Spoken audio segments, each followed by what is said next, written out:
Hey everyone, and welcome back to the deep dive. So today we're going to be diving into a question that I know a lot of you have been thinking about, and you've given us a ton of different sources to look into for this. The question is, how does the Bible view the treatment of animals? It's a great question, and it's one that's really relevant to us today, especially as pet owners. Yeah, and we're not trying to turn the Bible into a pet care manual or anything, Yeah. but I think it's really fascinating to kind of unpack some of the deeper principles that are in there about our relationship with animals.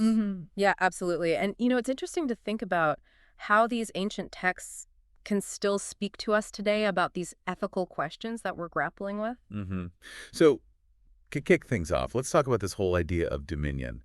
That comes up in Genesis 1.26, Mhm. where it says that humans are given dominion over, the fish of the sea, the birds of the air, every living creature. Right. It's one of those concepts that often gets debated, right? Like, is it a license to exploit? Or is it a call to be responsible stewards of creation? Yeah, I've heard people use it to justify all sorts of things like factory farming and, treating animals poorly. But then other people are like, no, no, no, it's about caring for them, protecting them. That's where the interpretation gets really interesting, because the way we understand dominion has definitely evolved over time. In the ancient world, it might have been seen as like this top-down hierarchy with humans at the very top. Yeah. But if you look deeper, you can also see it as this form of caretaking, like you're responsible for the well-being of everything under your care. It's almost like uh, if you think about like a king ruling over a kingdom, Mm, like a good king isn't just going to plunder and pillage everything, right? right. They're going to want to make sure that their kingdom is flourishing Mm. because ultimately their well-being is tied to the well-being of their kingdom. Exactly. It's that understanding of interconnectedness. Right. And I think that's a really powerful analogy to apply to pet ownership today hmm because we have so much power to impact our pets' lives. Yeah, for sure. Like their health, their happiness, even their survival. But with that power comes a really deep responsibility. Yeah, it's like we're stepping into that role of like benevolent ruler, but instead of a vast kingdom, it's this little furry kingdom in our home, right? And Exactly. we have to ask ourselves, are we being good rulers? Are we meeting the needs of our little subjects? And that brings us to this idea of compassion, which is such a central theme throughout the Bible, especially when it comes to animals. Yeah, absolutely. Like if you look at Proverbs 12.10, it says, "The righteous care for the needs of their animals, but the kindest acts of the wicked are cruel." Wow. Like that really elevates caring for animals to a moral imperative. It does. It's linked to righteousness. And it's not just about giving them food and water, right? It's about their And yeah, needs. that word needs is so important. You have to really understand what an animal needs to And thrive. we know so much more now than they did back then about, animal behavior and psychology. We know that they have emotional needs, social needs, not just physical needs. Yeah, it's not just about keeping them alive. It's about helping them flourish, Exactly. making sure they have opportunities to play, to socialize, to be mentally stimulated. I think that's where our modern understanding of animal welfare really comes into play. Hmm. We have a responsibility to use what we know about animal cognition, their capacity for joy and suffering, Hmm. to make sure we're giving them a good quality of life. Yeah, and recognizing that they're not just possessions, they're sentient beings. They Absolutely. have their own personalities and quirks and needs. And that leads us to another fascinating passage, which is Deuteronomy 25.4. Okay. This is the one about not muzzling an ox while it's threshing grain. Oh, yeah, I remember that one. Seems like a very specific rule, right? But I think it speaks to this broader principle of fairness, Hmm. even in the context of work. You're working hard, you deserve to enjoy the fruits of your labor kind of thing. Exactly. And that actually makes me think about, modern working animals, like service dogs or police horses. Do we extend that same principle of fairness to them? It's a great question. I know police dogs get treats and playtime, but is that enough? Yeah. Consider the risks they take. Yeah, what does fair treatment really look like in those contexts? It gets really nuanced, and I think those biblical principles can really help guide our thinking, even in the modern world. Definitely. Okay, so this next verse is one that really stood out to me, and it might surprise some people. Exodus 23.5. If you see the donkey of someone who hates you fallen down under its load, do not leave it there. Be sure you help him with it. Wow. Help the animal of someone you dislike. It's like, wait.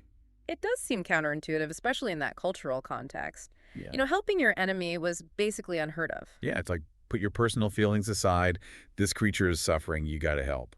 And I think that's what's so radical about it. It's Mhm. saying compassion shouldn't be conditional. It's not about who deserves it or who you like. It's about recognizing the inherent worth of all living beings. Yeah, and responding with kindness even when it's hard. Exactly. It's a real challenge to, like, expand our circle of compassion, Yeah. to include those we might not naturally gravitate toward. And if we're called to show compassion to an enemy's animal, surely that applies even more strongly to the animals that are directly under our care. Right, the ones we've chosen to bring into our homes and our lives. Absolutely. And I think that leads us to this broader theme that we see throughout the Bible, this idea of God's care for all of creation. Yes, exactly. Like in Psalm 104, where it talks about God providing food for the lions Right. and satisfying the thirst of every living creature. And then there's that beautiful image in Matthew 10:29. Are not two sparrows sold for a penny?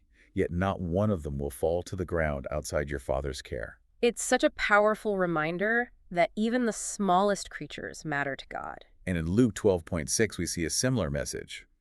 Are not 5 sparrows sold for 2 pennies? Yet not one of them is forgotten by God. Right. It really challenges that idea that humans are the only ones who matter. You know, I've always found those verses so comforting, especially when I think about my own pets. Yeah. If God cares for sparrows, surely He cares about the animals we've invited into our homes. It's a beautiful way to connect those ancient teachings to our modern lives. Yeah. And it reminds us that our relationship with animals is part of something much bigger, something that connects us to this whole web of creation. Yeah, that's a good place to pause for now, I think. Yeah, definitely. And speaking of that web of creation, there are those incredible passages in Isaiah and Hosea that talk about this future where humans and animals live together in peace, Yeah, those are really something else. a future of total harmony. You're talking about Isaiah 11, where like the wolf lives with the lamb, the leopard lies down with the goat, the calf and the lion and the yearling together, and a little child will lead them. And Hosea 2, where it says, I will make a covenant for them on that day with the beasts of the field, the birds of the air, and the creatures that move along the ground. It's this really powerful vision, isn't it, of a world where predator and prey coexist peacefully. Yeah, like the whole natural order is So transformed. all that brokenness and violence we see in the world is healed. It's like a restored creation. Right. And all creatures live in this mutual respect and understanding. And, you know, a lot of people interpret those passages as like purely about the future. Yeah, like an eschatological sense. Yeah, exactly. But I think they can also serve as a model for how we can live right now. I agree. Like, even though it's a future vision, Yeah. we can still try to embody that peace and harmony in our own interactions with animals today. Exactly. It's a call to action to start living out those values of compassion, respect, and fairness, in our daily lives. So, like, if we're thinking about those biblical principles of compassion, responsibility, and fairness, what would that actually look like in practice for a modern pet owner? Well, I think for starters, it's about recognizing that our pets are individuals with their own unique needs and personalities. Yeah, for sure. Like, you wouldn't treat every human being the same way. So we shouldn't assume that a one-size-fits-all approach works for animals. Right. It's about really taking the time to get to know your pet, understand their quirks, their preferences, their fears, try to see the world from their perspective. Yeah, and respond to them in a way that respects their individuality. And it's about being attuned to their well-being, both physically and emotionally. So making sure we're providing them with good nutrition, taking them to the vet, Exactly. giving them opportunities for exercise and mental stimulation, Creating an environment where they feel safe, loved, and respected. and making responsible choices too, right? Absolutely. Like choosing to adopt rather than buying from a breeder, making sure our pets are spayed or neutered, Yes. providing them with proper training and socialization, It's about approaching pet ownership as a privilege and a responsibility. not just as a right. Right. Seeing our pets as companions. Not possessions. Beings worthy of our love, care, and respect. And that respect, I think, extends beyond just our own pets, to the animal world as a whole. Exactly. We have to think about our impact on wildlife, the choices we make as consumers, how we advocate for policies that protect animals and their habitats. It's about recognizing that our actions have ripple effects. What we do or don't do impacts entire ecosystems. Yeah. But that's where it can get overwhelming for people, I think. Yeah. Like, we live in such a complex world, it's hard to know where to even begin. It can definitely feel that way. So what are some practical things people can do to make a difference? Well, supporting organizations that are working to protect animals is a great place to start. Like donating to shelters, volunteering? Exactly. Even just spreading awareness about their work. And what about being more conscious consumers? Absolutely, being aware of where your food comes from, supporting companies that prioritize animal welfare, Mm. reducing your consumption of animal products. And like even things like being mindful of our waste-reducing plastic usage, making eco-friendly choices. All of that ultimately benefits animals and their habitats. It's all connected. It really is. As we're talking about all this, I keep thinking about that story in Jonah 4, where God expresses concern for the animals of Nineveh right alongside the people. Well, it's a good one. It's like God's compassion extends to all creatures. It really challenges us to expand our circle of compassion beyond just those who are like us, Yeah, to recognize the inherent worth of all living beings. regardless of their species or their role in our lives. And it makes you wonder, if we truly embodied that kind of compassion, how would it change our world? It's a powerful question to consider. How would it impact our relationship with animals, with nature, even with each other? It invites us to imagine a world where our actions are guided by love and reverence, not by self-interest or dominance. Yeah, it really is a beautiful vision. And it makes you think, doesn't it, Yeah. about how we could live differently. As we've been talking about all these different verses and principles, I keep coming back to this idea that it's not just about like following a set of rules.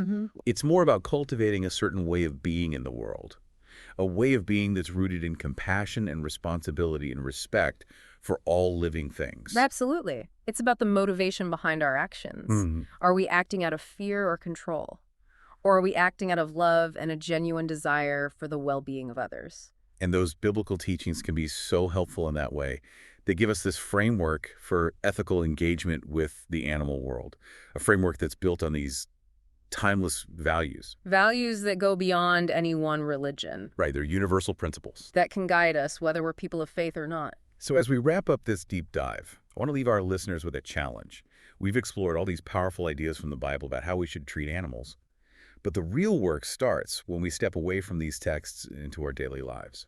It's about taking those principles and actually putting them into practice. Exactly. So as you go about your day, as you interact with your pets, as you make decisions about what you buy, what you eat, how you engage with the natural world, ask yourself, what would it look like to live out these values? How can I embody that compassion, that responsibility in my interactions with animals? And remember, even small acts of kindness can make a difference. The way we treat a single animal, the choices we make as consumers, the way we speak up for those who can't speak for themselves. It all contributes to creating a more just and compassionate world. It's a journey, It is? but it's a journey worth taking. And, maybe by striving to live in greater harmony with the animal world, we might just discover a deeper sense of harmony within ourselves and with the world around us. I love that. Well, thank you so much for joining us for this deep dive into the Bible's view of animal care. We hope you found it insightful and thought-provoking. Until next time, keep exploring, keep questioning, and keep seeking those deeper connections.